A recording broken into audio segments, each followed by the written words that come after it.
Sundara Rao memorial Bible school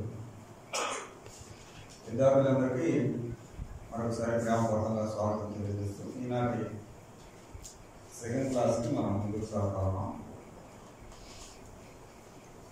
నేను మీకు నేర్పించేటువంటి పాఠాలు యేసుక్రీస్తు యొక్క జీవిత చరిత్ర. యేసుక్రీస్తు జీవిత చరిత్ర 4 సువార్తలలో ఉంటుంది. కృత నిబంధనలో మొదటి 4 పుస్తకాల్లో యేసుక్రీస్తు జీవిత చరిత్ర ఉంటుంది. ఈ 4 సువార్తలు మీరు పూర్తిగా చదవడం వల్ల యేసుక్రీస్తు జీవితానికి సంబంధించినటువంటి పూర్తి సమాచారం మీకు అందుతూ ఉంది. ఎందుకు 4 సువార్తలు? 4 సువార్తలు ఎందుకు? ఒకటి సరిపోదు కదా అని అంటే దేవుని యొక్క ఉద్దేశం. మనుషులకు దేవుడు యేసుక్రీస్తు గురించినటువంటి పూర్తి విషయాలు అర్థం కావడానికి పరిశుద్ధాత్మ ద్వారా బైబిల్ గ్రంథంలో 4 పుస్తకాలు. ఆ 4 పుస్తకాల పేర్లు మీకు తెలుసు. ఏమిటి?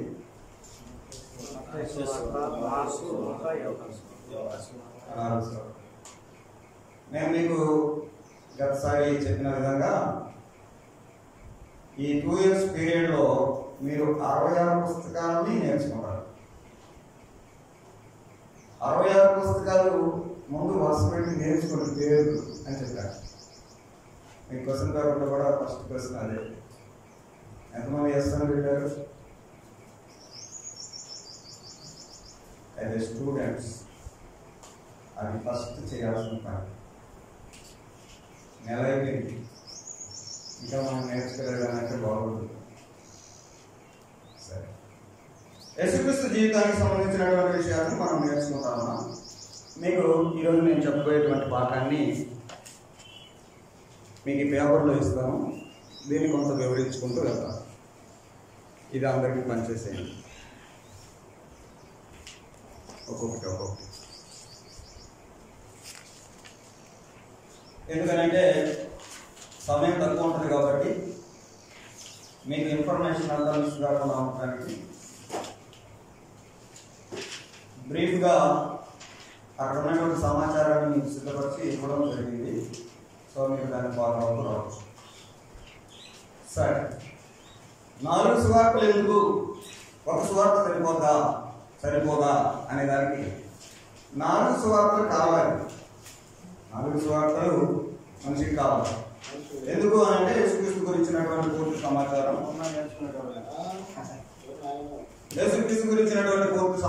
మనిషికి చేరడానికి 4 సువార్తలు అవసరం ఉంటాయి. ఇలా సువార్త వాస్తవానికి ఈ 4 పుస్తకాలు యేసుక్రీస్తు జీవిత చరిత్ర 2, జీవిత చరిత్ర 3 అని పెట్టచ్చు కదా. పైగా మత్తయి రాసిన యేసుక్రీస్తు చరిత్ర, మార్కు రాసిన యేసుక్రీస్తు చరిత్ర అట్లా రాయొచ్చు కదా. మరి వీటికి సువార్త అనే పేరు, అది అర్థం చేసుకోవాలి. సువార్త అంటే మంచి వార్త, ఇట్స్ ఏ గుడ్ న్యూస్. ఈ సువార్తలు అనేవి వాస్తవానికి యేసుక్రీస్తు జీవిత చరిత్రని తెలియజేస్తున్నాయి. కానీ ఈ యేసుక్రీస్తు గురించినటువంటి సమాచారం అందరికీ ఒక మంచి వార్త, ఇట్స్ ఏ గుడ్ న్యూస్. అందుకని ఈ సువార్తలు ఒక న్యూస్ బులెటిన్ లాంటి అన్నమాట. సమాచారాన్ని, న్యూస్ని చెప్తూ ఉండేది. ఎవరైనా ఒక ప్రముఖుడు చనిపోయాడు అనుకోండి, ఎగ్జాంపుల్గా మీకు రాజశేఖర రెడ్డిని ఒక ప్రముఖుడిగా మీకు తెలుసు. రాజశేఖర రెడ్డి, వైఎస్ రాజశేఖర రెడ్డి మీకు తెలుసు కదా. అలాగే ఎవరైనా ఒక ప్రముఖుడు చనిపోతే ఆయన విషయాలు రీకలెక్ట్ చేసుకోవడానికి మనుషులు ముఖ్యంగా ఫస్ట్ ఆయన గురించి గుర్తు చేసుకోవడానికి, ఆయన గురించి ఏదైనా చెప్పడానికి ఫస్ట్ ఏమి వస్తుంది అని అంటే ఆయన చేసిన పనులు గుర్తొస్తాయి. రాజశేఖర రెడ్డి గుర్తు రాగానే ఫస్ట్ ఆయన చేసినవి గుర్తొస్తాయి, ఆయన పెట్టిన పథకాలు. సో ఎవరైనా ఒక ప్రముఖుల గురించి ఇన్ఫర్మేషన్ తీసుకోవాలని అంటే ఫస్ట్ చేసే పని వారు ఏం చేశారు అని వస్తుంది. దాని తర్వాత ఇంకొంచెం ఆయన దగ్గర నుంచి ఇంకా సమాచారం తీసుకోవాలని అంటే ఆయన ఏం చెప్పాడు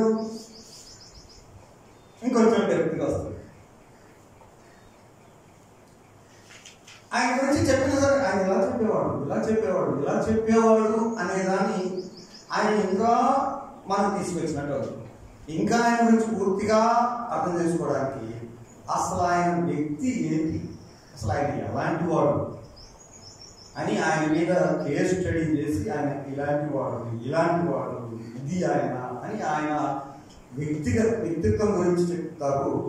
అలాగే నాకు ఒక ప్రముఖ వివరణ చనిపోతే ఈ 3 స్టేజ్లుగా ఆయన ఇన్ఫర్మేషన్ తీసుకుంటారు. ఒకటేంటి మరి రాసుకోలేదు కదా, ఇప్పుడు మీకు నోట్ బుక్ ఇచ్చారు చూడండి.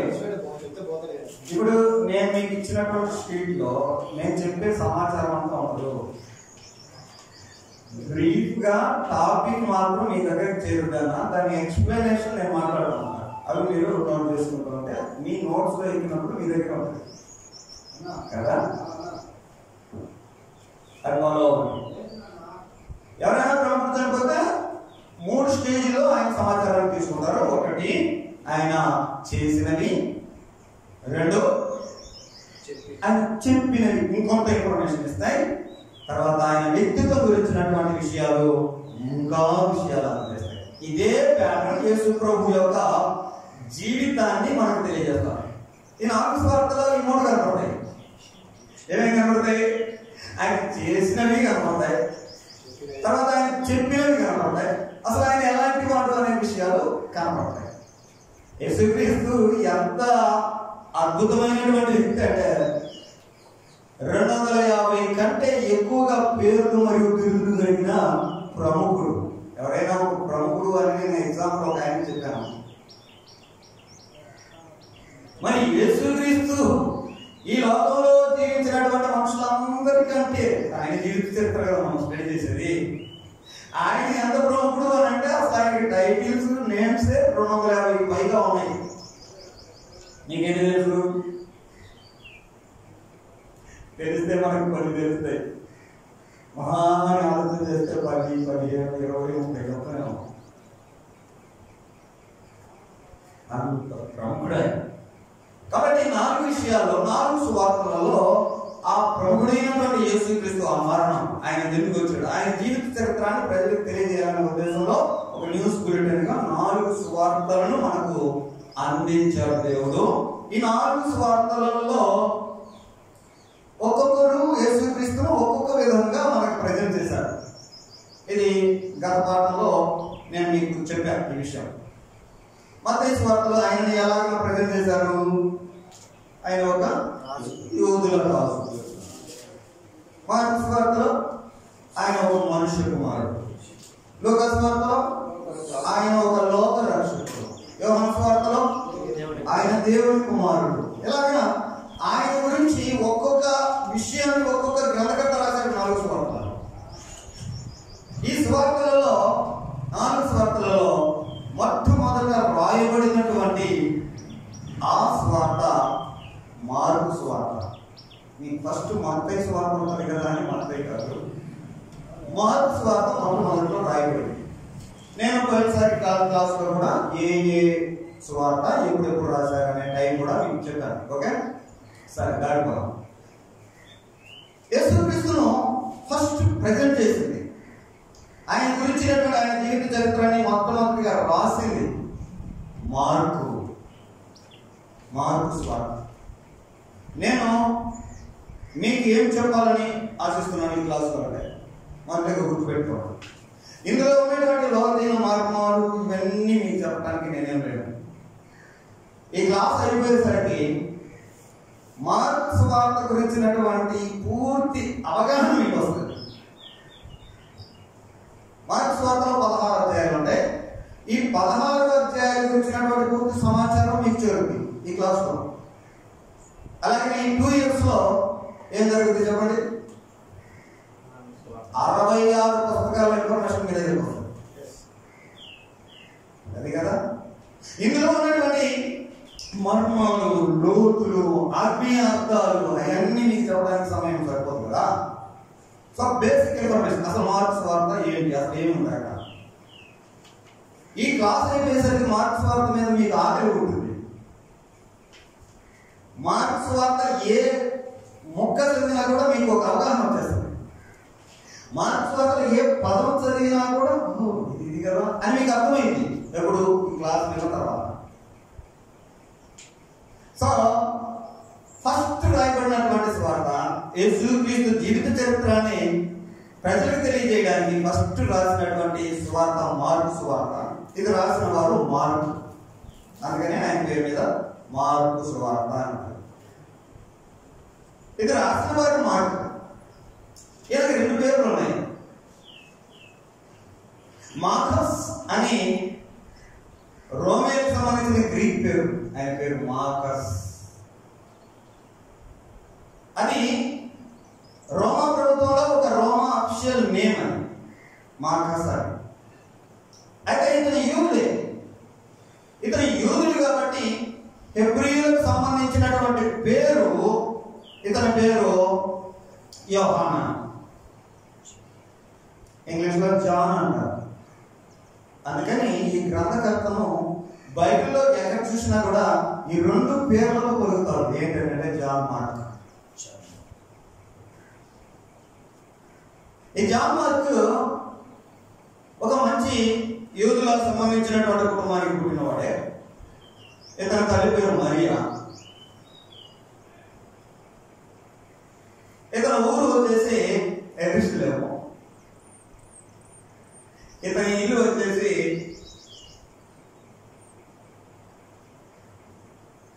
ఎరుషలేములో ఉన్న మేడగది. ఇవన్నీ మీకు అర్థమవుతుంది. యేసు వారు ఆయన ఎరుషలేముకి వెళ్ళేటప్పుడు మనం మార్క్స్ వార్త ఒకసారి బైబిల్లో చూస్తూ ఉంటే, మార్క్స్ వార్త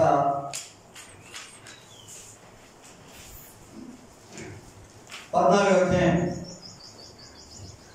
13వ వచనంలో ఆయన మీరు పట్టణంలోకి వెళ్ళి అక్కడ నీళ్ల కొండ మోయిచున్న ఒక మనుష్యుడు మీకు ఎదురుపడతాడు. వాని వెంట పోయి వాడు ఎక్కడ ప్రవేశించునో ఆ ఇంటి యజమానిని చూసి, నేను నా శిష్యులతో కూడా పస్కను పూజించుటకు నా విడిది గది ఎక్కడ అని బోధకుడు అడుగుచున్నాడు అని చెప్పండి. అప్పుడు సామాగ్రితో సిద్ధపరచబడిన గొప్ప మేడగది మీకు చూపిస్తాడు. మేడగది. ఈ మేడగది కొత్త నిబంధన కాలంలో వచ్చేసరికి యేసు ప్రభు సంఘాన్ని ఏర్పరిచిన తర్వాత అక్కడ ప్రార్థన జరుగుతుంది. పేదల చేస్తాలో ఉంటాడు. సంఘం అత్యాసక్తితో ఒక గదిలో కూర్చొని ఉంటుంది. ఆ ఇంట్లో పనిలో ఉంటుంది. సో ఫ్యామిలీ బ్యాక్గ్రౌండ్ మీకు అర్థం కావడానికి ఒక ఇంట్లో పనిలో ఉంది అని అంటే మంచి పొజిషన్లేనా? మంచి పొజిషన్లో ఉన్న ఫ్యామిలీనా? అట్లా అర్థం చేసుకోవడానికి ఎరుషలేములో ఉన్నాడు. అంతేకాకుండా ఇతను రోమా అధికారపూర్వకంగా మార్కస్ అనే పేరు కూడా ఉంది. కాబట్టి కొంచెం పలుకుబడిలోనూ కొంచెం ప్రాధాన్యతలోనూ బాగా కొంచెం స్థిరపడినటువంటి ఫ్యామిలీగా ఉన్నాడు అనేసి మాట్లాడుతున్నాం. రోమా సభ్యత్వం కదా, యూదుడే. ఓకే, ఇతని గురించి ఇంకొంచెం మనం అర్థం చేసుకుంటే ఇతను ఎవరు అని అంటే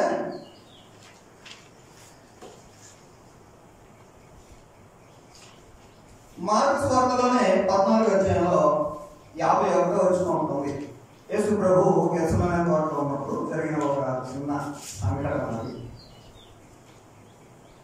14:51 ఎలా ఉంది? తన దిగంబర శరీరం మీద నారబట్ట వేసుకుని ఉన్న ఒక పడుచువాడు ఆయన వెంట నిలుచుండగా వారు అతన్ని పట్టుకున్నాడు. అతడు నారబట్ట విడిచి దిగంబరుడిగా గెత్సేమనే తోటలో జరిగినటువంటి ఆ సీన్ లో ఈ స్పెషల్ గా ఒక యవనస్తుని గురించి రాశారు మార్క్స్ వార్త. ఎవరు తింటారు? మార్క్స్ వార్తలో 14:51 వచనం. ఇప్పుడు ఇతని గురించి మీకు అంతా కొంత వివరణ వస్తుంది. ఈ గ్రంథకర్తకి అసలు ఈ జీవిత చరిత్ర రాయడానికి, సువార్త రాయడానికి ఉన్నటువంటి ఆ కనెక్షన్ ఏంటి అనే విషయాలు మనం అర్థం చేసుకుంటున్నప్పుడు, ఇతను ఒక మంచి యూదుల ఫ్యామిలీకి సంబంధించిన వాడు, తల్లిదండ్రులు యూదులు, భక్తిపరులు, రోమా పౌరసత్వం కలిగినటువంటి వారు, మంచి స్థితిలో ఉన్నవారు. ఇతను యేసు ప్రభు కాలంలో కూడా యేసు ప్రభు తెలియకుండానే ఆయన అనుసరిస్తున్నటువంటి ఒక వ్యక్తి. అందుకే ఈ బట్ట చుట్టుకొని సాటుగా చట్టసాటుగా ఆవులేవు చోట్ల మధ్యలో వెళ్తూ ఉంటాయి. అది యేసు ప్రభు కూడా తెలియదు. కానీ యేసు ప్రభు ప్రార్థన చేశాడు గెత్సేమనే తోటలో కదా. ఏం ప్రార్థన? తండ్రి సాధ్యమైతే ఇన్నే. యేసు ప్రభు తన పర్సనల్ గా చేసిన ప్రేయర్ బయటికి ఎట్లా వచ్చిందన్నాడు? చాటుగా వచ్చి నేను వస్తున్నాను మార్కులు అంటాడు. లేకపోతే యేసు ప్రభు ఎవరైనా నేను చేసిన ఈ ప్రార్థన చేసిన అని చెప్తాడా? పైగా వాళ్ళు మిగతా వాళ్ళు చూస్తే వాళ్ళంతా పోతున్నారు కదా. ఆయన ఏం చేశాడు అని బయటికి వచ్చిందని అంటే చాటుగా వెళ్ళిపోతుంది మనిషి. సరే, ఇది మార్పు గురించినటువంటి విషయం. ఇప్పుడు ఇతను యేసు ప్రభు కాలంలో కూడా యేసును సీక్రెట్ గా ఫాలో అవుతున్నాడు. తర్వాత యేసు ప్రభుకు సంబంధించినటువంటి కష్టాల విషయాన్ని కూడా వారి ఇంట్లో ఏర్పాటు చేశారు. సంఘం ప్రారంభించబడిన తర్వాత, యేసు ప్రభు చనిపోయాడు, సమాజం చేయబడి తిరిగి లేకపోయిన తర్వాత, సంఘం ప్రారంభించిన తర్వాత ఈ మార్పు ఫ్రంట్ లైన్ ఫిగర్ గా ఎప్పుడూ లేదు. 12 మంది అపోస్తలులు సరే, ఒక చనిపోతే మార్చారు, ఓకే, వాళ్ళ పరిచర్య జరుగుతూ ఉంది. వాళ్ళతో పాటు చాటుగా ఉంటున్న మనిషి ఈ మనిషే, కానీ ఈ మనిషి ఫ్రంట్ లైన్ గా ఎప్పుడు బయటికి రా. ఈ మార్పు నలుగురు మంచి దైవజనులకు అసిస్టెంట్ గా, పిఏగా, సహకారిగా ఇతను ఉన్నాడు. ఆ నలుగురు ఎవరు అని అంటే, ఫస్ట్ వాళ్ళ బంధువు అయిన బర్నబా. ఇది అపోస్తల కార్యంలో కనపడుతూ ఉంటుంది. మధ్య మధ్యలో అపోస్తల కార్యంలో పౌలు గారి స్టోరీ వచ్చినప్పుడు బర్నబా ఈ విషయాలన్నీ జరుగుతాయి. సో ఇతను బర్నబాకి దగ్గరగా ఉన్నాడు. లీడింగ్ ఫిగర్ ఏమో బర్నబానే, కానీ అతనికి సహకారిగా, ఒక రకంగా చూస్తే పిఏ అనుకోని అట్లా ఉన్నాడు. అన్ని ఆయన చూసుకున్నాడు. ఏనండి, ఇప్పుడు పరిచర్యలో, మినిస్ట్రీలో నంబర్ 1 పొజిషన్ లో అందరూ ఉండాలనుకుంటున్నారు, కానీ నంబర్ 2 కావాలి దేవుడికి. ఒక నంబర్ 1 సేవకునికి సహకారిగా ఉండి వారికి అవసరాలన్నీ తీర్చగలిగే నంబర్ 2 కావాలా. నంబర్ 2 ఉంటే నంబర్ 1 బాగా పనిచేయగలుగుతాడు. మార్కు ఆ నంబర్ 2 స్థాయికి కోరుకున్నాడు. ఆ నంబర్ 2 గా కనపడతాడు. సరే, బర్నబా దగ్గర బాగా సహకారిగా ఉన్నవాడు. బర్నబా తర్వాత ఆయన పౌలుకి దగ్గరగా ఉండి పనిచేశాడు, సహకరిస్తూ వచ్చాడు. ఇంకా కొన్ని సంవత్సరాల తర్వాత లూకాకి తాను సహకారిగా ఉండి, లూకా అన్ని ఆయన ప్రయాణంలో, ఆయన రాత్రల్లో, వాటన్నిటిలో సహకారిగా ఉన్నాడు. ఆ తర్వాత పౌలు కాలం తర్వాత పేతురు రోమ్కి వెళ్ళినప్పుడు పేతురుకు అసిస్టెంట్గా ఉన్నాడు. ఎందుకంటే పేతురుకు లాటిన్ రాదు. రోమ్లో లాటిన్ కదా, గ్రీకు, లాటిన్ ఆ భాషలు రాదు. ఎందుకంటే ఇతను పెద్ద చదువుకోలేదు కదా, హెబ్రీ వచ్చు. పేతురు రోమ్కి వెళ్ళినప్పుడు ఆ రోమ్లో పేతురు యొక్క ప్రసంగాన్ని తర్జుమా చేసుకుంటూ ఆ పేతురుకి అసిస్టెంట్ గా ఉన్నాడు. ఇది ఈ గ్రంథకర్త యొక్క పరిచయం.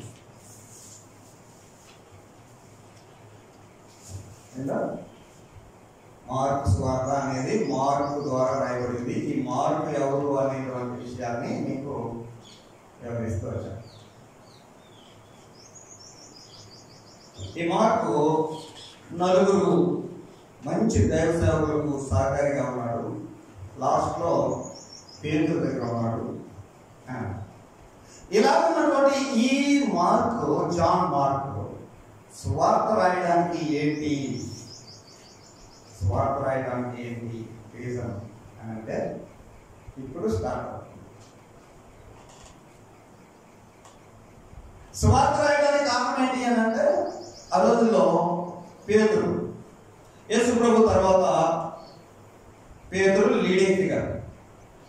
ఇక యేసు ప్రభు గురించి ఏదైనా చెప్పాలి అని అంటే ఇక పేతురు చెప్తే ఇక ఆయనకు మించి ఎవరు చెప్పలేరు. కాబట్టి కొంతమంది వచ్చి పేతురు యేసు ప్రభు గురించి, ఆయన గొప్పతనం గురించి, ఆయన చేసిన దాని గురించి అంతా వివరిస్తా ఉంటే చాలా బాగుంది, దీన్ని ఒక చెప్పడమే కాకుండా రాస్తే కూడా బాగుంటుంది. కాబట్టి యేసు గురించినటువంటి ఆ జీవిత చరిత్ర అంతా పేతురు చెప్తే నువ్వు రాయి అని కొంతమంది చెప్తే మార్కు దానికి పూర్వం. అలాగిన మార్కు సువార్త బయటకు వచ్చింది. గర్వమవుతుందా? బోర్డు మీద ఏమన్నా పనేదా? బోర్డు మీద నాకు పని లేదు కదా, ఎందుకంటే మీకు నోట్స్ ఉంది, ఆ నోట్స్ మీరు ఫాలో అవుతారు. సో మార్క్స్ సువార్త ఎలా వచ్చింది? స్టార్టింగ్లో యేసు ప్రభు చేయాల్సిన పని చేశాడు, ఆయన గ్రహించాడు, ఆయన విషయాన్ని లోకానికి తెలియజేయడానికి. అప్పుడు ఏ సువార్త అయినా రాయబడక ముందు చెప్పబడతానే ఉంది. ఈ చెప్పబడినటువంటి సువార్తని రాస్తే బాగుంటుంది కదా. కాబట్టి పేతురు దగ్గర ఇన్ఫర్మేషన్ తీసుకో అని అంటే పేతురు దగ్గరికి వెళ్ళాయా, యేసు ప్రభు గురించి నువ్వు చెప్తున్నావు, ఇది చెప్పినప్పుడే వింటున్నారు, కానీ దీన్ని ఒక ఫార్మాట్ రాద్దాం అని అంటే పేతురు ఏమని తెలుసు, వద్దు అని అంటాడా, సరే అని అంటాడా, నీ ఇష్టం అని అంటావు, అదే సరే నీకు ఇష్టమైతే రాసుకోండి అని అంటాడు. అలా వచ్చింది 4 సువార్తల్లో మొట్టమొదటి సువార్త మార్కు సువార్త. గొప్ప వ్యక్తి అయినటువంటి యేసు ప్రభు గురించి, ఆయన జీవిత చరిత్రని రాతపూర్వకంగా రాయడానికి సిద్ధపరిచి అలాగే వచ్చిన వాటిల్లో మొట్టమొదటిది ఈ మార్కు సువార్త. సో ఈ మార్కు సువార్త, ఇంకా ఈ సువార్త అంతా చెప్పింది ఎవరనొచ్చు? పేతురు. వాస్తవాన్ని రాసింది మార్కే కానీ చెప్పిన స్టోరీ అంతా పేతురు స్టోరీ. కొన్నిసార్లు ఈ పేతురు సువార్త కూడా అంటారు. ఎందుకంటే యేసు ప్రభు గురించి చెప్పడంలో ఇక పేతురు కంటే బాగా చెప్తారు. ఎందుకంటే పేతురు యేసు ప్రభుతో చాలా దగ్గరగా ఉన్నాడు కదా, చాలా దగ్గరగా ఉన్నాడు. పేతురు గురించిన విషయాలే మార్క్స్ ఎక్కువ ఉంటాయి. పేతురు స్టోరీ మార్క్స్ వార్త ఎక్కువ. నేను మార్క్స్ వార్త చదివితే 16 అధ్యాయాలలో పేతురు కనపడతా ఉన్నాడు, పేతురు స్టోరీ కనపడదు. ఈ పేతురు గురించి చాలా సందర్భాల్లో కనపడుతున్నాడు. పేతురు ఆయన చూడగానే సరిగ్గా పట్టలేదు, ఊరికే నీళ్ళలో ఉంటాడు.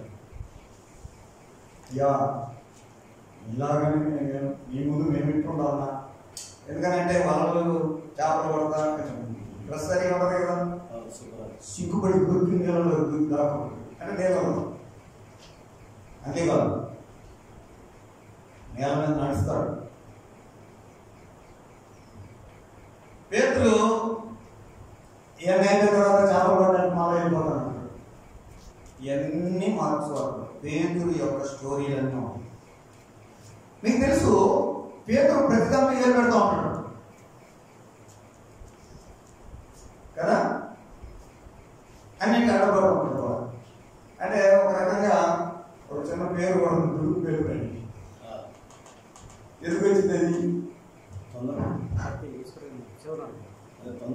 ఇదే అంటే ఏదైనా ఇతను యాక్షన్ మ్యాన్ పేదరు యాక్షన్ చేయడానికి ఏదైనా చేయడమే, లేకపోతే నీళ్ళలో నడవడానికి దిగించడమే.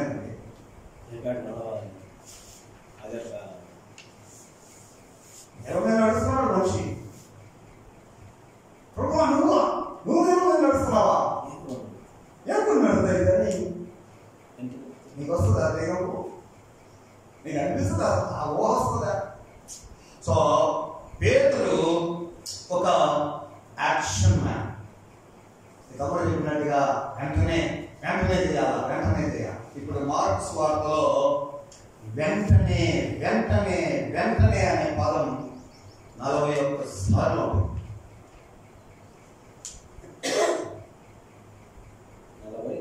41 సార్లు వెంటనే అని ఉంటుంది.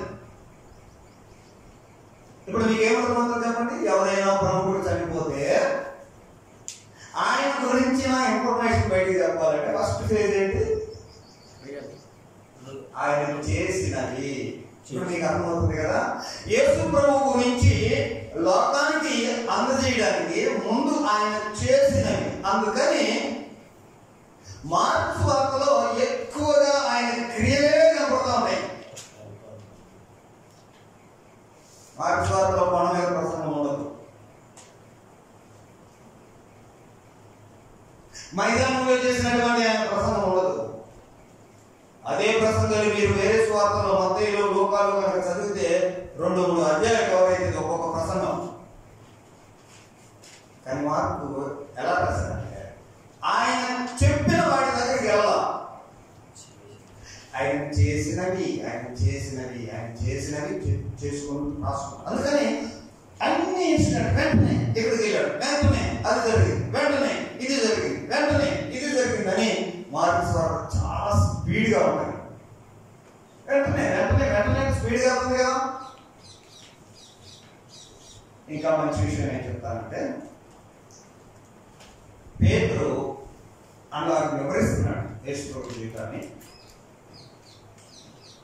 యేసు ప్రభు జీవితాన్ని ఆయన క్రియలు ఆయన చేసినవన్నీ చెప్తా ఉన్నాడు.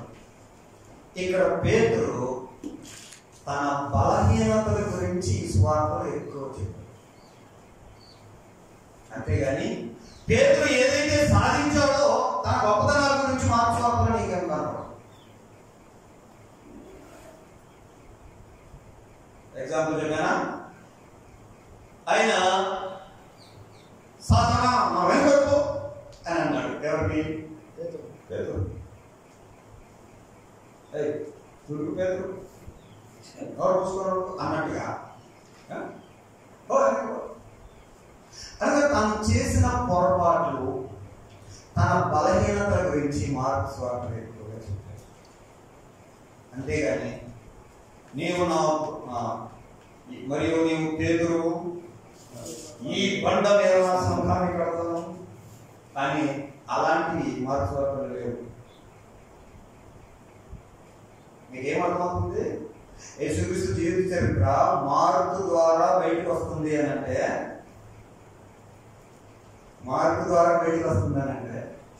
ఈ మార్కుకు సమాచారాన్ని అంతా ఇచ్చింది పేతురు. సో పేతురు ఇన్ఫర్మేషన్ అంతా, పేతురు చెప్పినవి, పేతురు యొక్క విషయాలన్నీ, పేతురు బలహీనతలన్నీ, తన పొరపాట్లన్నీ వస్తాయి. అంతేగాని పేతురు ఎంత గొప్పవాడు అని తన గురించి చెప్పుకోవాలి. ఇది ఒక మంచి పాఠమే. ఇంత తెలిపితే ఇంత ఎత్తున ఎగురుతున్నాడు ఈ రోజుల్లో.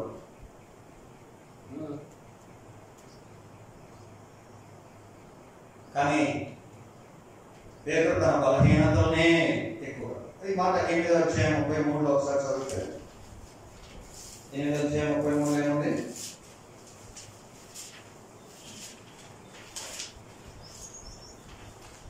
అందుకు ఆయన తన శిష్యుల వైపు తిరిగి వారిని చూచి, సాధారణ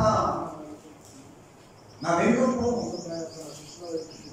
ఇలా పొరపాటు చేస్తున్నాం, అసలు నువ్వు సరైన విధానంలో లేవు అనే విధంగా తన బలహీనతని గ్రహించిన విషయాలు. అంతేకాకుండా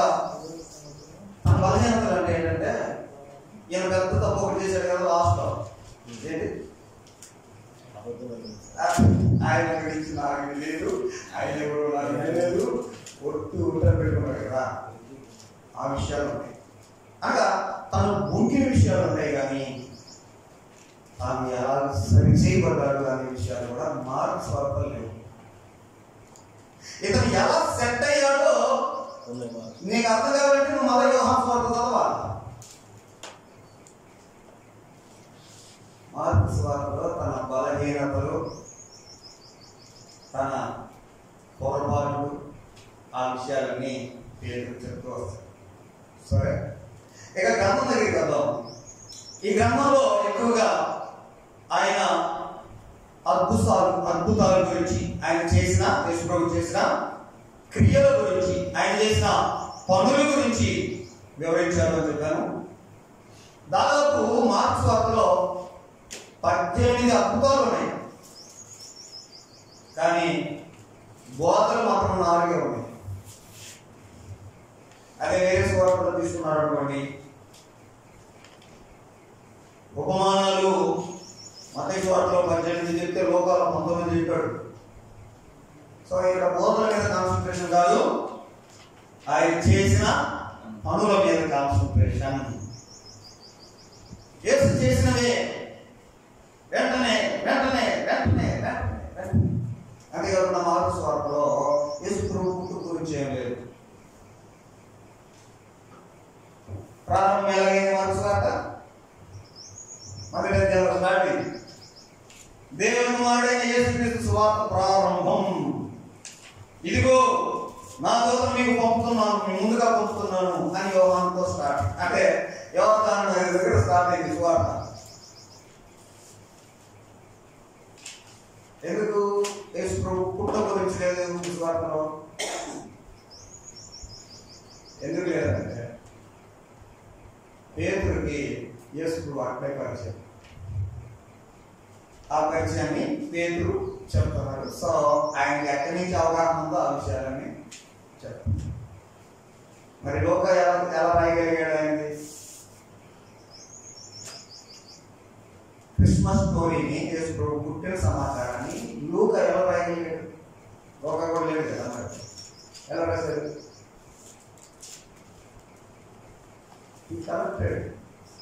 సేకరించాడు. కానీ పేతురు దాన్ని, సో యేసు ప్రభు పుట్టు గురించి పేతురు ఇక్కడ కానీ అపోస్తలుల కార్యాలు కానీ తమ రాసిన పత్రికలు కానీ యేసు ప్రభు పుట్టు గురించి అక్కడ రాయలేదు. మార్కు సువార్త యొక్క ఉద్దేశం యేసు ప్రభు చేసిన పనులను ప్రజలకు తెలియజేయాలి. ఇది ఫస్ట్. మహనీయుడైనటువంటి ఆయన శిలువలో చనిపోతే ఆ విషయాన్ని రాసుకుంటూ వచ్చాడు. సో ఇప్పుడు ఈ మార్కు సువార్తలో మనం కొంత డివిజన్లో కదా, ఇప్పుడు మొత్తం ఎన్ని అధ్యాయాలు ఉంటాయన్నాము? 16 అధ్యాయాలు ఉన్నాయి.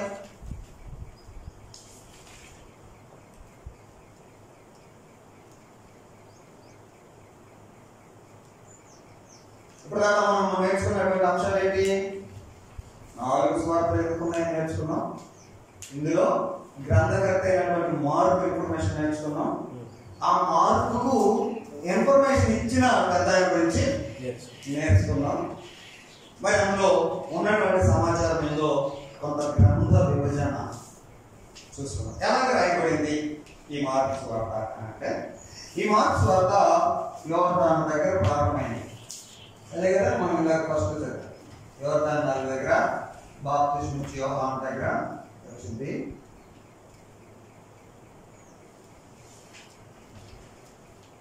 సువార్త ఇలాగ వెళ్ళింది. ఎక్కడ ప్రారంభమైందన్నాము? యోర్దాను దగ్గర ప్రారంభమైంది. అక్కడి నుంచి ఆయన గలిలయకి వెళ్ళాడు కదా.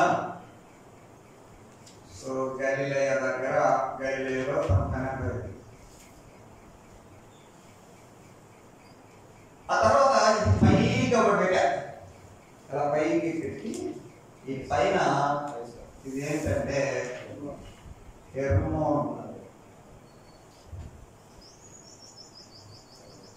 ఈ హెర్మోన్ దిగువన ఇక్కడ ఒక ప్లేస్ ఉంది, దాన్ని కైసరయ ఫిలిప్పు.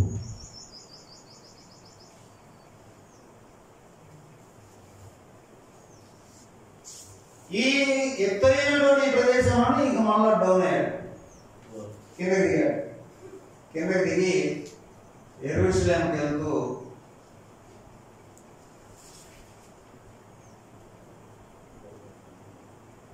యెరూషలేం కాదు, యెరూషలేముకు వెళ్తూ దారిలో ఇక్కడ గొల్గొతా మీద ఆయన చనిపోయి 3వ తర్వాత తిరిగేశారు. సో మార్క్స్ వార్త అంతే, వెరీ సింపుల్ గా కదా. 16 అధ్యాయాలు ఎలాగ కవర్ అయ్యాయో మీకు అర్థం కాదని చెప్తున్నా. ఆయన చేసిన క్రియలు, యేసు చేసిన క్రియలను వివరిస్తూ ఆయన ప్రారంభం నుండి అల్టిమేట్ గా లాస్ట్ లో ఆయన మనుషుల కోసం చనిపోయి సమాధి చేయబడి తిరిగి లేపబడ్డాడు అనేటువంటి ఆ సమాచారంతో ముగిస్తుంది కదా. దీనికి వచ్చి మనం డివైడ్ చేసుకుంటే హెర్మోన్ దగ్గర నుంచి యోర్దాను దగ్గర నుంచి ఈ హెర్మోను దగ్గర వరకు యేసు ప్రభు చేసిన క్రియలు అంటున్నారు కదా. ఈ మధ్యలో 2.5 సంవత్సరాల కాలం ఉంది. ఎక్కడి నుంచి ఎక్కడ దాకా చెప్పండి. యోర్దాను దగ్గర ఏం జరిగింది? అక్కడ ఏం జరిగింది? స్టోరీ ఎక్కడ స్టార్ట్, దేంతో స్టార్ట్ అయింది? యేసు ప్రభు యోర్దానులో బాప్తిసం తీసుకున్నాడు కదా. అక్కడి నుంచి స్టార్ట్ అయ్యి ఆయన చేసిన పనులన్నీ 2.5 సంవత్సరాల చరిత్ర ఈ భాగంలో ఉంటుంది. ఇదంతా కూడా కలిపి 1 నుంచి 9 అధ్యాయాల్లో ఉంటాయి. 1 నుంచి 9 అధ్యాయాల్లో ఎంతకాలం స్టోరీ ఉందండి? 2.5 years స్టోరీ 9 అధ్యాయాలు రాశారు. ఆ తర్వాత ఇక్కడ ఈ ప్లేస్ నుండి ఇక తిరిగి యెరూషలేము వెళ్తాడు. ఆ వెళ్ళే ఆ స్టోరీని 10వ అధ్యాయంలో రాశారు. ఆ స్టోరీ అంతా 6 నెలల సమయం స్టోరీ.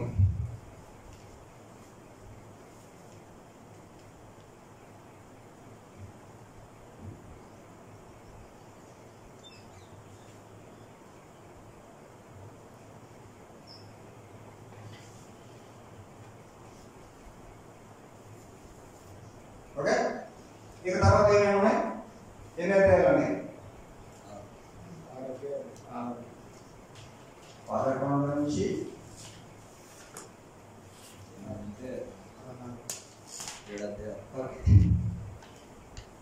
యేసు ప్రభు చేసినటువంటి 3 సంవత్సరాల పరిచయంలో 2.5 అయిపోయింది, మళ్ళా 6 నెలలు అయిపోయింది, ఇంకొక 6 ఉంది టైం. ఇదంతా కూడా ఒక వారంలో స్టోరీ. ఇది 11వ అధ్యాయం నుంచి 16వ అధ్యాయం వరకు ఉన్న స్టోరీ.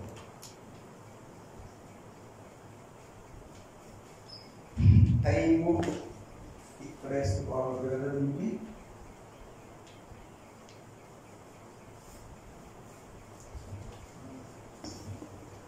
టైం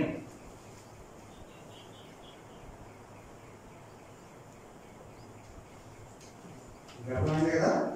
ఇది అండి ఓవరాల్ మార్క్స్ వార్త. ఈ బొమ్మ ఇలాగెందుకు వచ్చింది అని అంటే మార్క్స్ వార్త ఎలా ఉందంటే 2.5 సంవత్సరాల స్టోరీ అని చెప్పుకుంటూ వెళ్ళాడు. 2.5 years లో జరిగిన స్టోరీ అంతా చెప్పుకుంటూ వెళ్ళాడు. అక్కడ టాప్ లో ఏం జరిగింది, అక్కడి నుంచి మళ్ళీ డౌన్ అయ్యి 6 నెలల పాటు ఈ కొంచెం జరిగిన స్టోరీ చెప్పాడు. ఇది చెప్పడానికి 6 నెలలు పెట్టి ఆ తర్వాత ఇదంతా జరిగింది అనగా లాస్ట్ వీక్ లో జరిగిందంతా రాయడానికి 6 అధ్యాయాలు రాశారు. అంటే ఇప్పుడు ఏమవుతుందంటే మీకు ఒక ఎగ్జాంపుల్ చెప్తా. ఒక ట్రైన్ స్పీడ్గా వెళ్ళి ఆగుతుంది చూడు, దాన్ని చూపిస్తున్నట్టు ఉంది కదా స్టోరీ. ఒక్కొక్క చెప్పేట్టు జరిగింది. ఇంకా అక్కడి నుంచి స్లో అయింది. 6 months ఒక అధ్యాయం చెప్పేశాడు. తర్వాత ఒక వారం ఆ జరిగిన విషయాలన్నీ చెప్తున్నాడు. అలాగే యేసుక్రీస్తు మనుషుల కోసం ఆటోమేటిక్గా ఏం చేశాడు అనే దానికి ఎక్కువ ఫోకస్ చేసి మార్క్స్ వరకు వెళ్తుంది. ఇప్పుడు మీకు అర్థం కావడానికి ఇక్కడ ఏం జరిగింది, పైకి ఎందుకు వెళ్ళింది, కిందకి ఎందుకు వెళ్ళింది అనే విషయాలు మీరు అర్థం కావడానికి కొన్ని చెప్తారు. అంతేకాకుండా ఇందులో ఉన్న కొన్ని డివిజన్స్ కూడా మీకు చెప్తాయి.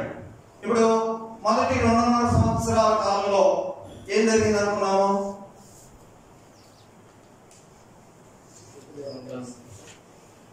ఈ 9 అధ్యాయాలు చెప్పాడు. ఓకే, దాన్ని కూడా కొంత సబ్డివిజన్ చేద్దాం. మొదటి అధ్యాయం 4 నుంచి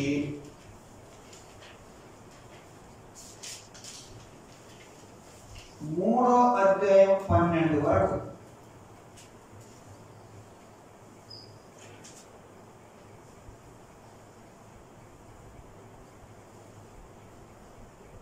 యేసుక్రీస్తు గురించినటువంటి ఖ్యాతి అంటే తన పాపులారిటీ. మీకు తెలుసు కదండి, యేసు ప్రభు బాప్తిసం తీసుకున్నాడు, ఆ తర్వాత పరిచర్యకి వెళ్ళాడు కదా.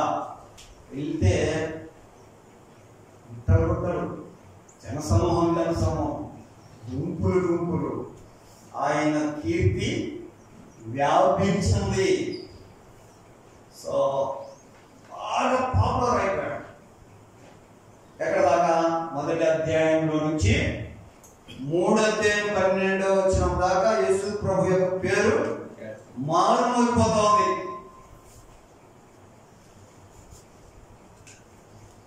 3వ అధ్యాయం 13 నుంచి 7వ అధ్యాయం 23 వరకు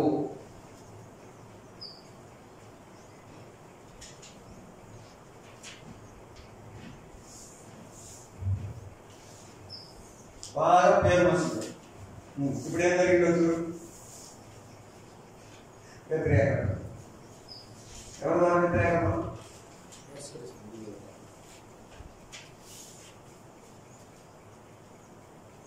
శాస్త్రులు, పరిశీలు లాగా. మార్క్స్ వార్త మీకు దగ్గరకు వచ్చేస్తుంది మొత్తం.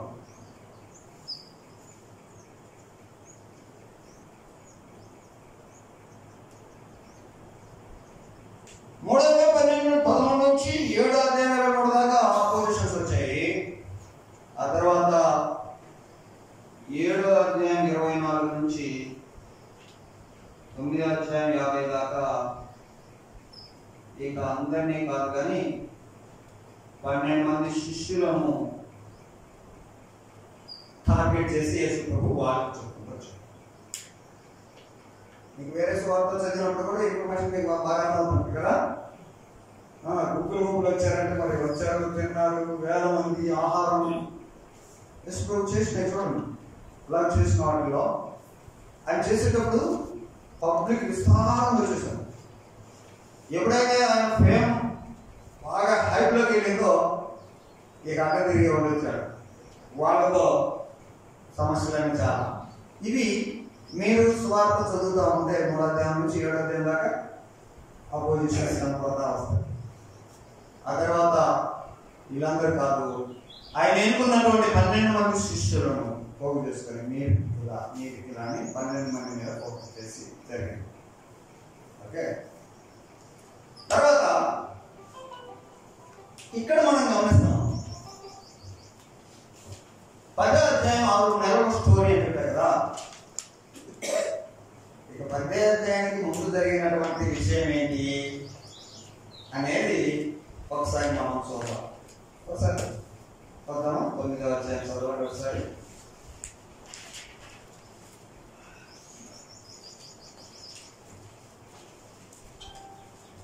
9వ అధ్యాయం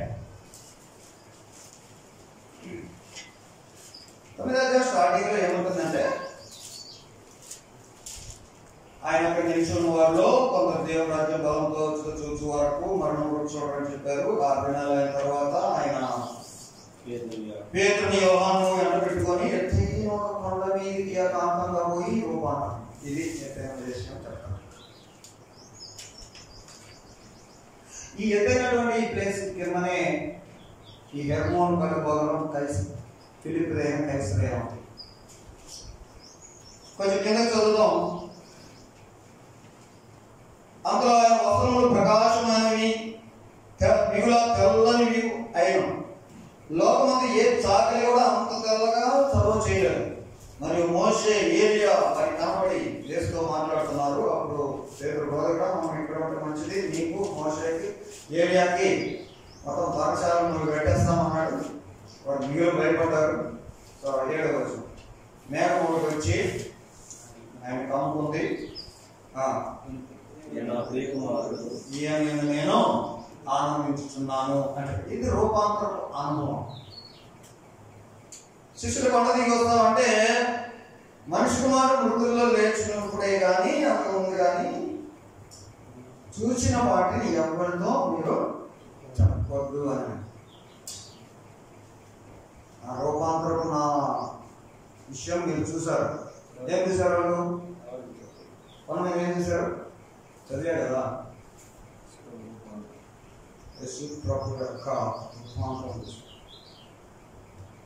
ప్రకాశమానమైనటువంటి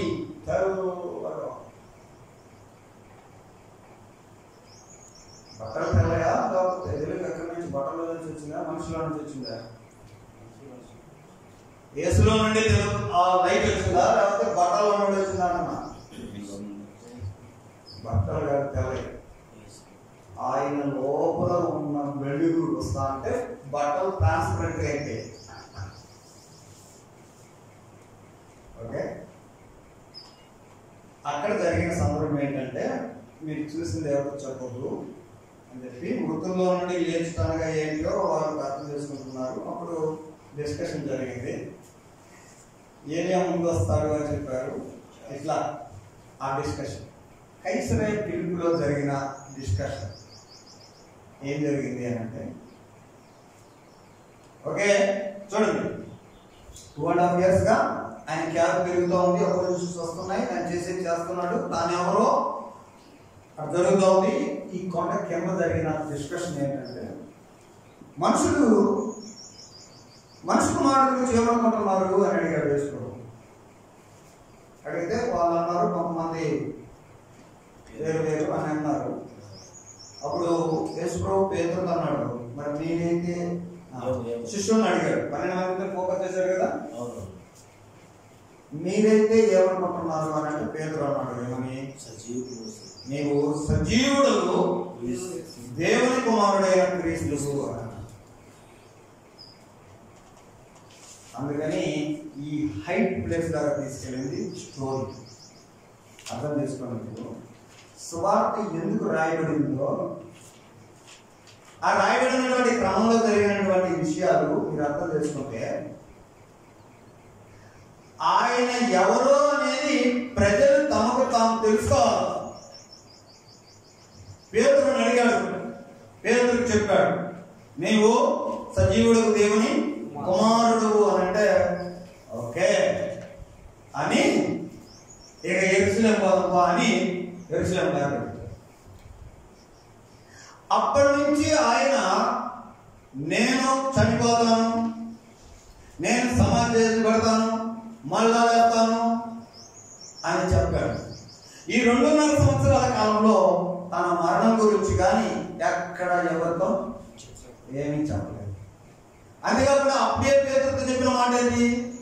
నీవు పేతురు, ఈ బండ మీద నా సంఘాన్ని కడతాను. ఎందుకు అక్కడ చెప్పాడు అని అంటే ఈ కైసరే ఫిలిప్కి ఒక స్టోరీ ఉంది. ఈ హెర్మోన్ కొండకి దిగువ భాగంలో 2 గుహలు ఉంటాయి. 2 గుహలలో 2 విగ్రహాలు ఉంటాయి. ఒక విగ్రహం ఏమో గ్రీకు దేవుడి విగ్రహం ఉంటుంది.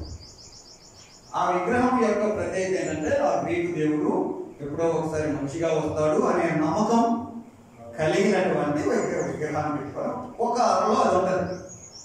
పక్కనే ఇంకొక విగ్రహం ఉంటుంది. ఆ విగ్రహము కైసర్ విగ్రహం. కైసర్ అంటే ఎవరు? మనిషి దేవుడా? మనిషి. అయితే మనిషి దేవుడిగా కొలవబడుతున్నాడు కైసర్. ఎందుకంటే కైసర్ అందరూ మొక్కాల. సో కైసర్ విగ్రహం ఉంది. 2 విగ్రహాల ప్రత్యేకత ఏం చెప్తున్నాను? ఒకటేమో దేవుడిగా ఉండి మనిషిగా వచ్చే విగ్రహం ఒకటి, ఇంకోటేమో మనిషిగా ఉండి దేవునిగా కొలబడేటువంటి విగ్రహం ఇంకొకటి. ఆ ప్లేస్ లో యేసు అడిగాడు, నా గురించి ఏమనుకుంటున్నారు? మీకు అర్థం సూట్ అవుతుందా స్టోరీ? ఆ ప్లేస్ లో అడిగితే అప్పుడు పేతురు అన్నాడు, ఏమని? నీవు దేవుని కుమారుడు అని క్రీస్తు అంటే. Very good. ఇక బా చనిపోతాను నేను ఇక చనిపోతాను. సంఘం కడతాను. ఇక సంఘం కట్టబడాలి అని అంటే యేసు దేవుని కుమారుడు అనేటువంటి విషయాన్ని గ్రహించుకున్న మనుషుల మీద కట్టబడు. అందుకని ఆయన ఇంతకాలం వెయిట్ చేస్తూ వచ్చాం. మీకు అర్థమవుతుందా? సంఘం అంటే సంఘాన్ని కడతాను అని అంటే అట్టటోళ్ళు ఇట్టటోళ్ళు సంఘస్థులు కాదు. ఆ యేసు ఎవరో క్లారిటీ ఉన్నోళ్ళు. యేసు మాకు ఇది చేస్తాడు అది చేస్తాడని ఇదిగో ఆయన చేసే వాటి కోసం వచ్చేవాళ్ళు ఉన్నారా? ఆయన తిండి తినడానికి వచ్చేవాళ్ళు, ఆయన ద్వారా రోగాలు పోగొట్టుకునే వాళ్ళు, ఆయన ద్వారా అప్పులు పోగొట్టుకునే వాళ్ళు, ఆయన ద్వారా నొప్పులు పోగొట్టుకుని వచ్చారు. అది కాదు యేసు వచ్చింది. సంఘం అనేది అది కాదు. ఆయన సంఘాన్ని తాను ఎవరో రియాలిటీ అర్థం చేసుకున్న వాళ్ళ మీద కట్టుకున్నాను. అప్పుడు అన్నాడు, ఇక నేను సంఘానికి ఐ విల్ డై, ఇక రెడీ అయిపోతాడు అని. యేసు దేవుని కుమారుడు అనేటువంటి విషయాన్ని మొట్టమొదటిగా ఒప్పుకున్నవాడు.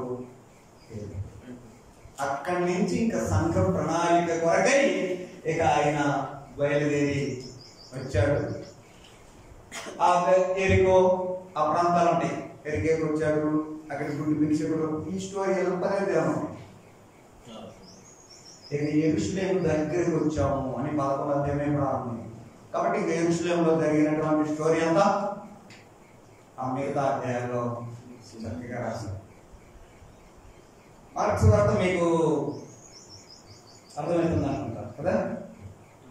ఏ ముక్క ఏ బిట్టు ఎక్కడ చదివితే మీకు ఏం పాయింట్ దొరికిందో అర్థమవుతుంది అనుకుంటారు. అర్థమవుతుంది అనుకుంటారు. ఏమంటారు? సో ఇప్పుడు ఈ మార్క్స్ వార్త యొక్క ఉపయోగం ఏంటి? ఇప్పుడు ఎంత నేర్చుకుంటున్నావు, మార్క్స్ వార్త అర్థమైపోయింది. ఆయన ఎవరో తెలిసినటువంటి వారి మీద సంఘాన్ని కట్టుకుంటున్నాడు. దాని వరకు ఆయన సిద్ధపడ్డాడు. వచ్చి యెరూషలేములో జరగాల్సినటువంటి విషయాలన్నీ అక్కడ జరిగినాయి. మొత్తం మీద ఈ సువార్త ద్వారా మనకి ఏమర్థమవుతుంది అని అంటే నేను తెలుసుకోవాల్సినటువంటి కొన్ని విషయాలు చెప్తా. ఇది యేసు వ్యక్తిత్వం గురించినటువంటి పర్సన్ ఆఫ్ క్రైస్ట్, యేసు గురించినటువంటి సమాచారం ఇస్తుంది. సువార్త యేసు గురించిన సమాచారం ఇస్తుంది. ఎలాగే యేసు గురించి సమాచారం అని అంటే ఇప్పుడు చూడండి, ఈ కైసరయ్య దగ్గర పేతురు ఒప్పుకునేదాకా ఆయన ఎవరు అని ప్రజలకు తెలుసా?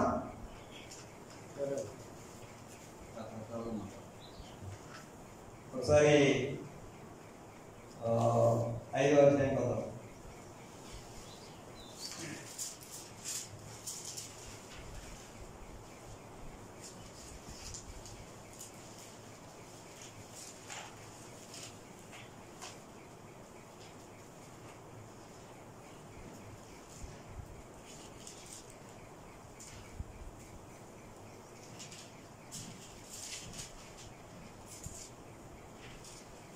అయోధ్యలో ప్రారంభంలో దయ్యం కనపడుతుంది కదా,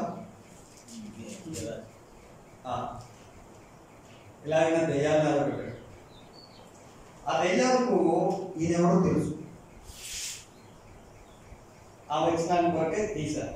6వ వచనంలో ఏముంది? వాడు దూరం నుండి యేసుని చూసి పరిగెత్తుకొని వచ్చి ఆయన నమస్కారం చేసి, యేసు సర్వోన్నతుడైన దేవుని కుమారుడా. ఈ విషయము ఎక్కడో హెర్మోన్ కొండది 2.5 సంవత్సరాల తర్వాత ఒక మనిషి ఒప్పుకుంటే వెరీ గుడ్, ఇంకా వెళ్తా చనిపోతాను అన్నాడే. దెయ్యాలు ముందే చెప్తున్నాడు. అయితే తెలుసుకోవడం అన్నాడు, ఎవరితో చెప్పదు. ఇది అర్థమవుతుందా? ఆయన అద్భుతాలు 2.5 సంవత్సరాలు చాలా చేశారు, ఎంతో మంది. ఎవరికి చెప్పదు,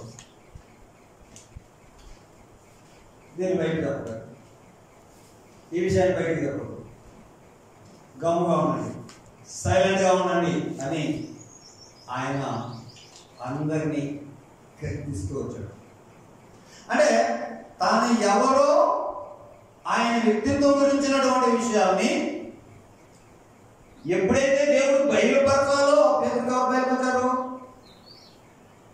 పరలోకమందున్న నా తండ్రి బయలుపరిస్తే గాని లేకపోతే నీకు ఇది తెలియదు అని అన్నాడు కదా. సో దేవుని యొక్క ప్రణాళిక చొప్పున జరగాల్సినటువంటి విషయం.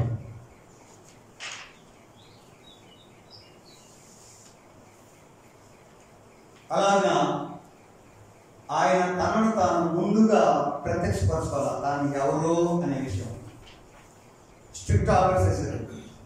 ఎవరికి తెలియకూడదు, ఎవరికి చెప్పొద్దు. చాలా సందర్భాలు మార్క్స్ వార్తలాగా ఉంది. తనను తాను బహిరంగపరచుకోకుండా 2.5 సంవత్సరాల్లో కూడా ఎవరికి చెప్పొద్దు అన్నాడు. ఎవరికి తెలుసుకోవాలని ఆయన ఇష్టపడ్డాడు. అయితే ఇక్కడ గ్రేట్ కన్ఫెషన్ హెర్మోన్ దగ్గర, కైసరియా దగ్గర ఒప్పుకోను, ఇప్పుడు ఒప్పుకోండి అని అంటే ఇక ఒప్పుకున్నారు. ఒప్పుకున్న తర్వాత ఒకటి ఆయన వ్యక్తిత్వం గురించి చెప్తున్నాడు, బైబిల్ చెప్తుంది. తర్వాత ఆయన చేసిన క్రియ గురించి బైబిల్ చెప్తున్నాడు. ఒకటి ఆయన వ్యక్తి ఎవరో ఈ బైబిల్ చెప్పింది. ఆయన మొదటి నుంచి దేవుడి కుమారుడే. 5 విషయాలు వేయాలని చెప్పారు, దాన్ని చెప్పొద్దన్నాడు. మీకు అర్థమవుతుందా?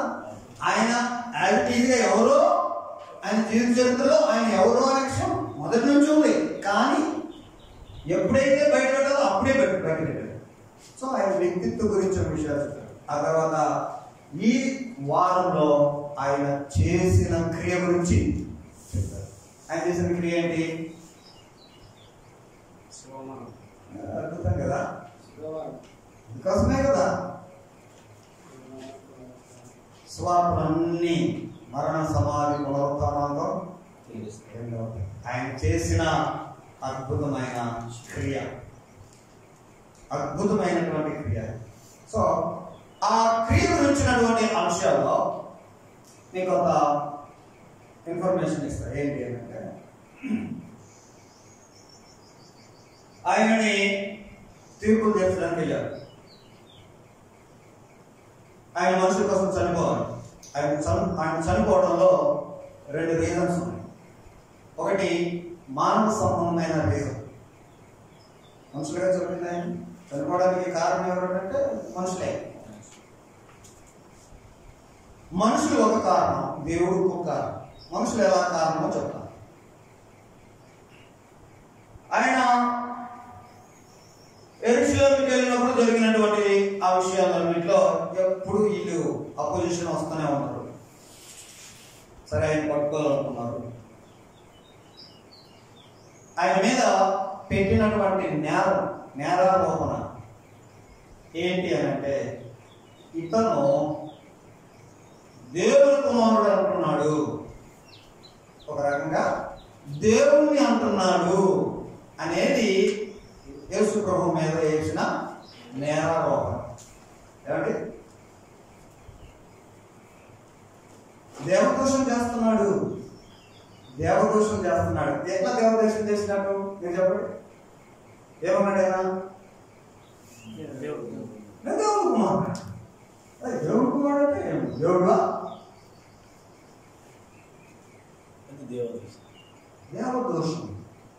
దేవదోషం చేశాడు అని మొత్తం మీద ఆయనకి 5 సార్లు తీర్పు జరిగాయి.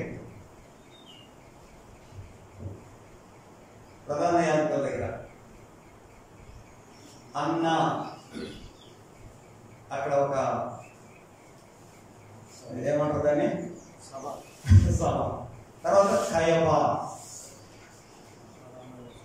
తర్వాత పిలాతు, ఆ తర్వాత హేరోదు, పైనగా మళ్ళా పిలాతు. ఇలాగ 5 తీర్పులు జరిగాయి. ఈ 2 మొదటి తీర్పులలో ఆయన మీద ఏర్పడినటువంటి నేరారోపణ ఏంటంటే దేవదోషం. ఎందుకు అనంటే వీళ్ళందరూ యూదులు కదా. కాబట్టి ట్రైల్ ఎక్కడ జరుగుతుందంటే పబ్లిక్ కోర్టులో కాదు, సమాజ మందిరాల్లో ధర్మశాస్త్ర ఉపదేశకుల ముందు ఈ యూద మత సంబంధమైనటువంటి తీర్పులు జరుగుతూ ఉన్నాయా. సో అన్న కయప వీళ్ళ దగ్గరికి వెళ్ళాడు, తర్వాత హేరోదు వాళ్ళ దగ్గర జరిగింది. హేరోదు అఫీషియల్ గవర్నమెంట్ సంబంధించిన కదా, వీళ్ళు ప్రధాన యాజకులు.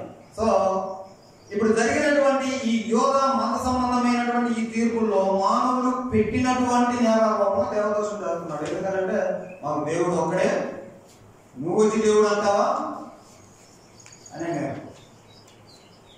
సో అతనికి కైప ఏమంటున్నావు నువ్వు అన్నట్టు బట్టలు చిచ్చుకొని చూశారు కదా, విన్నారు కదా మీరు దేవుడు మాట్లాడుతున్నాడు, దేవదోషం జరుగుతున్నాడు అని. ఏం చేయాలా?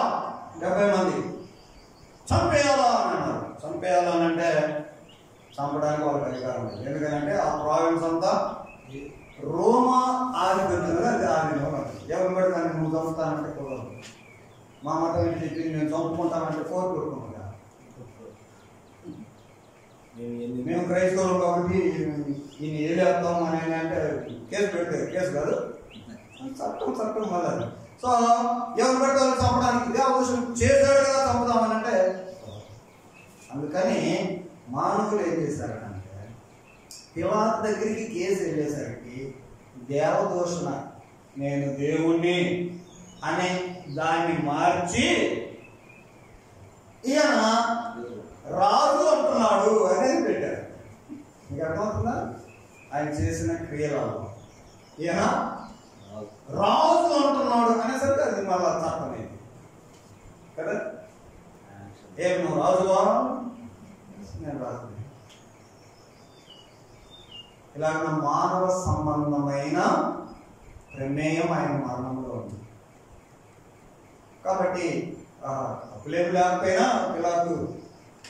సో ఇందులో మానవ పాత్ర అదైతే దేవుని పాత్ర ఆయన రాసి పెట్టి ఇది జరిగింది. చనిపోయాడు. ఆయన చనిపోవడంలో మానవులు చేసిన ఆ పనిని వాడుకొని దేవుని యొక్క సంకల్పాన్ని దేవుడు నెరవేర్చుకున్నాడు. ఇది మార్కు సువార్తలో ఉన్న స్టోరీ అంతా.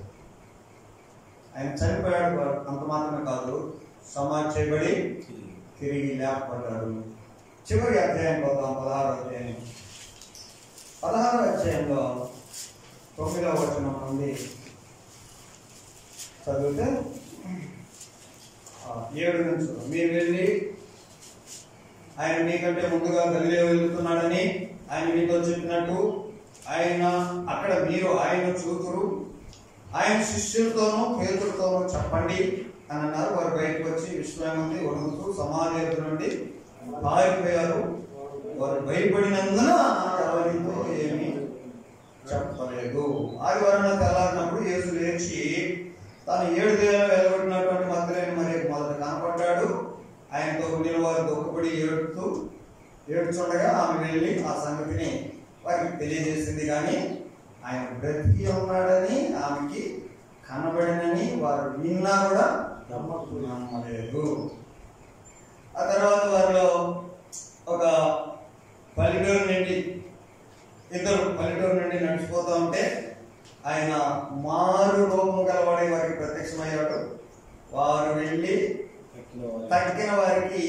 సంగతిని తెలియజేశారు, కానీ వారు నమ్మలేదు.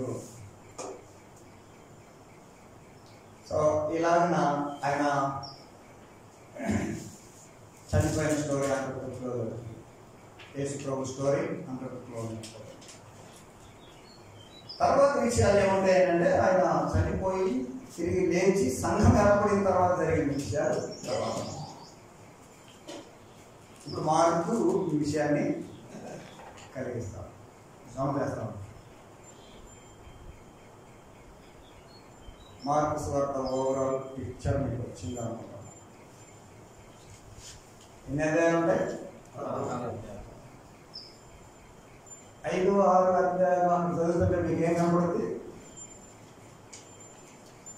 మెజారిటీగా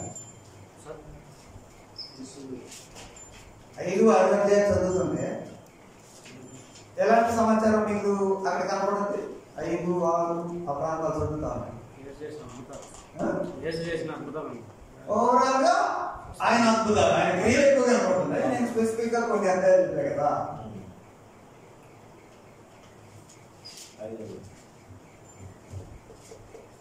వ్యతిరేకతలు, ఓకేనా? మొదటి 3 అధ్యాయాలు చదువుతుంటే యేసు ప్రభు గురించి ఏం కనపడుతుంది? ఆయన పాపులారిటీ కనపడుతుంది. 8వ అధ్యాయం ఆ ప్రాంతాలు చదువుతుంటే మెజారిటీగా మీకు ఏమర్థమవుతుంది? స్పెసిఫిక్ గా 12 మంది శిష్యులకి ఆయన చేసే ఆ ప్రాధాన్యత అవి కనపడతా ఉంటాయి. సో మీకు అర్థమవుతుంది.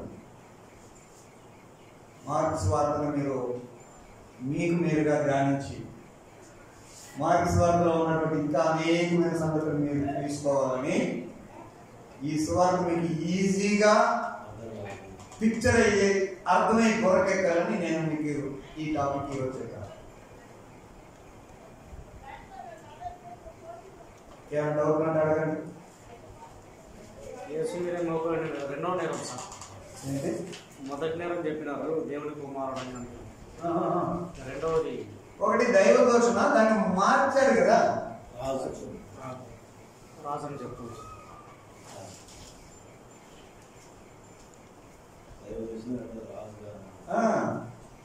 దేవుడు అన్నాడని పెట్టారు.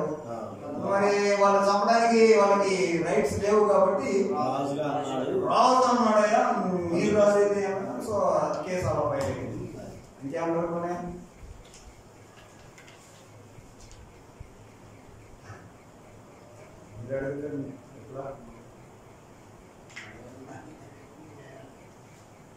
మార్కు తండ్రి ఆయన పేరు మనకు తెలియలేదు. తల్లి పేరు మరియా అని ఎందుకన్నానంటే అది అపోస్తుల కార్యంలో ఉంటుంది కాబట్టి. మరియా అంటే సరే, ఇద్దరు మరియా ఉన్నారు. ఇద్దరు కాదు. నేను ఇప్పుడు ఈ విషయాలన్నీ మీకు ఆ ఇంటి ఆ మధ్య గురించి ఎందుకు చెప్పానంటే వాళ్ళ నాన్న మొదలెత్తకపోతూ చూపించినది క్రైస్తవులు ప్రార్థన చేసిన గది ఆ ఇంటి ఆవిడ ఆలోచించిన సంగతి.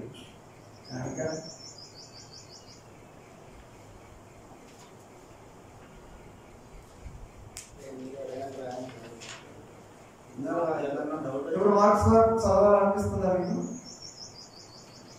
చదవాలనిపిస్తుందా లేదా? మాకు యేసు యొక్క శిష్యులు ఒకడా లేకపోతే విశ్వాసే దానికి ఏం చెప్పండి? యేసు 12 మంది శిష్యులలో ఒకడు మార్క్ అంటున్నాడు అన్న, మీరేమంటారు? ఏం లేదా? 12 మందిలో ఒకట? 12 మందిలో ఒకటి ఏంటి? చెప్పుసార్లు ఒకటి ఒప్పుకొని ఎందుకున్నాడయా? సో 12 మందిలో ఒకట మీకు అవసరం వచ్చింది.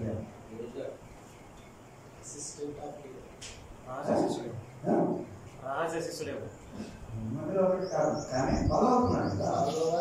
శిష్యుడు కాదు, అలాగంటే మీరు మళ్ళా కొత్త నిబంధనలో విశ్వాసులందరూ క్రైస్తవులందరూ శిష్యులే. మళ్ళా ఆ శిష్యుల దగ్గర కాదు, మీరైనా 12 మంది శిష్యుల దగ్గర వచ్చాయి కదా. 12 మందిలో కూడా అందుకే ఈ పాయింట్ మీద ఆల్రెడీ చెప్పే కాబట్టి వాళ్ళు మిగతా చెప్పమా ఇంకేముంది? సరే, ఎంతమంది ఈ మాట స్వార్థని ఇక పూర్తి చేస్తాం చదివేస్తాం అన్న చేతి లేదండి?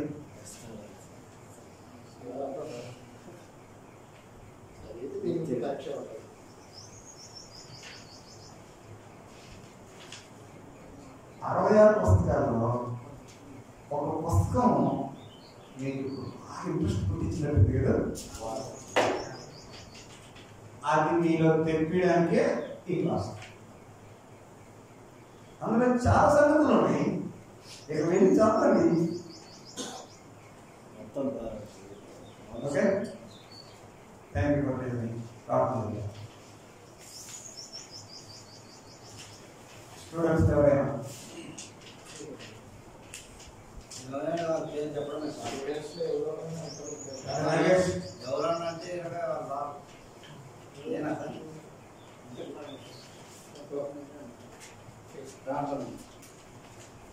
సకల ఆశీర్వాదములకు కారణభూతులైన పరిశుద్ధుగా జీవం కలిగిన మా దేవాది వరకు దాని ఘనమైన ఉన్నతమైన స్తోత్రములు తండ్రి.